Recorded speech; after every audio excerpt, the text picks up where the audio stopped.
Hi everyone, আসসালামু আলাইকুম। আপনারা সবাই কেমন আছেন? তো আমি আজকে আপনাদের সঙ্গে শেয়ার করব মুরগির মাংসের ঝোল। তো এখানে আমি একটা মুরগি ধুয়ে কেটে নিয়েছি। এখানে নিয়েছি পেঁয়াজ, রসুন, দারুচিনি, তেজপাতা।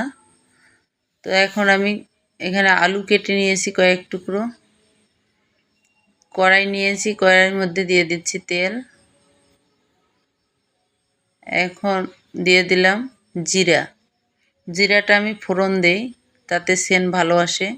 এখানে দিলাম কেটে রাখা পেঁয়াজ, রসুন।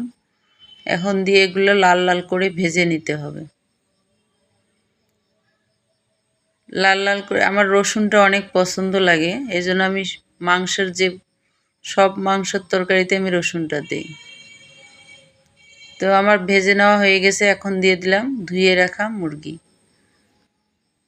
তো মুরগির সঙ্গে কিন্তু আমি আলুটা দিয়ে দিব। এখন দিতেছি পরিমাণ মতো লবণ, পরিমাণ মতো হলুদ দিয়ে এখন মাংসটা আর আলুটাকে আমি কষাবো অনেকক্ষণ। এটাকে ভেজে নিতে হবে।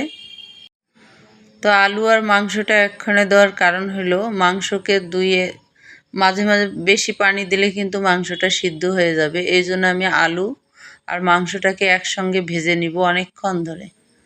দেখুন, এভাবে লাল লাল করে ভেজে নিতেই হবে।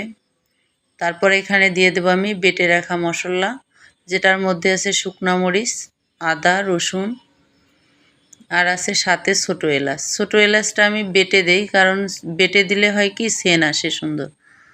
এজন্য আমি সব সময় ছোটো এলাচটা বেটে দিই। তো এরকম করে ভাজতে হবে লাল লাল করে। ভাজার মধ্যেই কিন্তু 50% আলু সিদ্ধ হয়ে যায়। তো এখন আমি এখানে গরম পানি রাখছি, এখন দিয়ে দেব সিদ্ধর জন্য।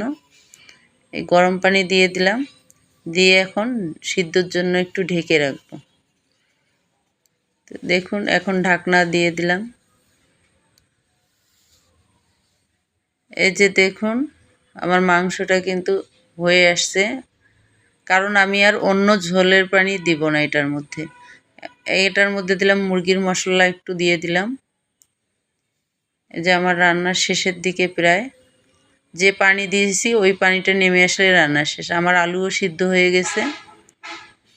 এই যে দেখুন, চলুন আমরা সবাই মিলে আমার গাছের লেবু 2-1টা পেড়ে নিয়ে আসি খাওয়ার জন্য। আপনাদের সঙ্গে যে শেয়ার করছিলাম সেই লেবুগুলো পেকে গেছে, এই যে হাত দিলেই ছিঁড়ে গেল। তো এগুলো 2টা নিয়ে যাব খাওয়ার জন্য।